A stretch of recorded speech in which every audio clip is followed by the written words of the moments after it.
Azərbaycanda təhsil mövzusu, xüsusilə müəllim maaşları ətrafında müzakirələr son zamanlar daha da intensivləşib. Belə görünür, neft gəlirlərinin azalması fonunda hökumət daha çox təhsil sektorunda ştat və maliyyə ixtisarları ilə bağlı tədbirlər də görə bilər. Bunlardan nə desən çıxar. Təhsil naziri Emin Əmrullayevin müəllim əməyinin texnoloji vasitələrlə əvəz olunması barədə səsləndirilən fikirləri cəmiyyətdə ciddi suallar doğurub.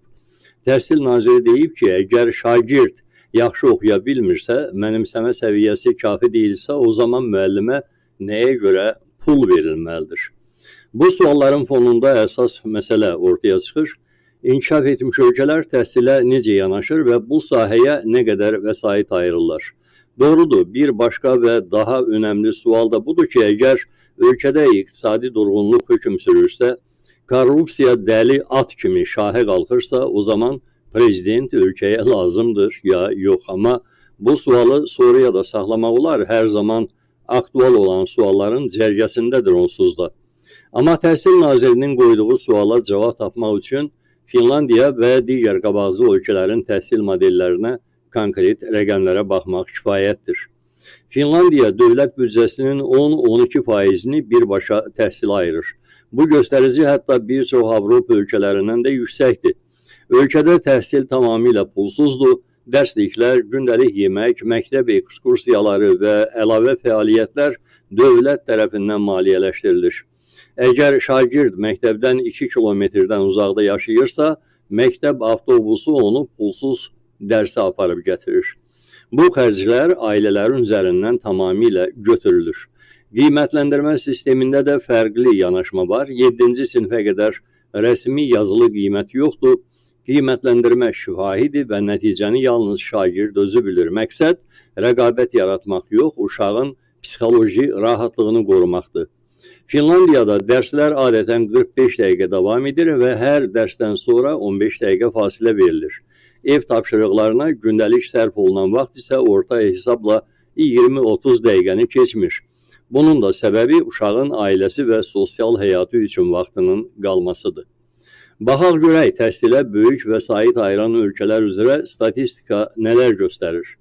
Dövlətlərin təhsilə ayırdığı vəsaitlər 3 əsas göstərici üzrə ölçülür. 1. Ümumi təhsil xərclərinə görə. Ümumi məbləğ baxımından ən çox xərcləyən ölkələr böyük iqtisadiyyata malik olan dövlətlərdir. ABŞ dünyada təhsilə ən çox vəsait ayıran ölkədir. Almaniya, Fransa, Yaponiya, Böyük Britaniya kimi ölkələrdə təhsil xərcləri 100 milyardlarla dollarla ölçülür. 2. Tələbə başına xərclərə görə. Bu göstərici təhsilin keyfiyyəti barədə daha real təsəvvür yaradır. Məsələn, Lüksemburq təxminən 27.500 ABŞ dolları tələbə başına.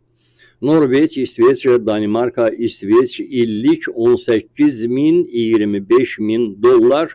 Sonraki yerlərdə ABŞ, Niderland, Avstriya, Belçika gəlir. Bu rəqəmlər əsasən ibtidai və orta təhsil səviyyəsini əhatə edir. 3. Üdeyimə nisbətə görə bəzi ölkələr iqtisadi ölçülərindən asılı olmayaraq təhsili prioritet elan edir. İsrail üdeyimin təxminən 8.7%, İslandiya 8%, İsveç 6.8%, Danimarka 6.4% və s. Bu göstərici dövlətin təhsilə strateji yanaşmasını açıq şəkildə ortaya qoyur. Bu qədər investisiyanın məntiqi nədir? Bu ölkələrin ortaq anlayışı var. Təhsil xərc deyil, investisiyadır. Dünya Bankının hesablamalarına görə insan kapitalına yatırılan hər 1 dollar uzun müddətli perspektivdə 3-5 dollar iqtisadi gəlir yarada bilir. Yüksək təhsil səviyyəsi əmək məhsuldarlığını artırır, innovasiyaları sürətləndirir, sosial bərabərsizliyi azaldır, demokratik institutları gücləndirir. Məhz buna görə Nordik ölkələrdə yoxsulluq səviyyəsi 5.7%, gənclər arasında savadsızlıq isə demək olar ki 0%-ə yaxındır. Unutmayın, o ölkələrdə yoxsulluq səviyyəsi Azərbaycandakı göstəricilərin təkrarı da deyil. Ayda məsələn 1500 avroya qədər gəliri olanlara yoxsul deyirlər və nəhayət rəqəmlər açıq şəkildə göstərir ki, inkişaf etmiş dövlətlər təhsili ikinci dərəcəli sahə kimi görmür. Onlar ödeyimin 6-10%-ni tələbə başına isə 10 minlərlə dolları bu sahəyə yönəldirlər. Çünki bilirlər, müəllimə, məktəbə və uşağa qoyulan sərmayə sabah iqtisadi gücə, sosial sabitliyə və milli inkişaf üstünlüyünə çevrilir. Bu reallıqlar fonunda müəllim əməyinə və təhsilin maliyyələşdirilməsinə yanaşma da rəqəmlər və uzun müddətli strateji düşüncə əsasında qurulmalıdır. Çünki gələcəyin dəyəri məhz bu gün təhsilə verilən qiymətlə ölçülür.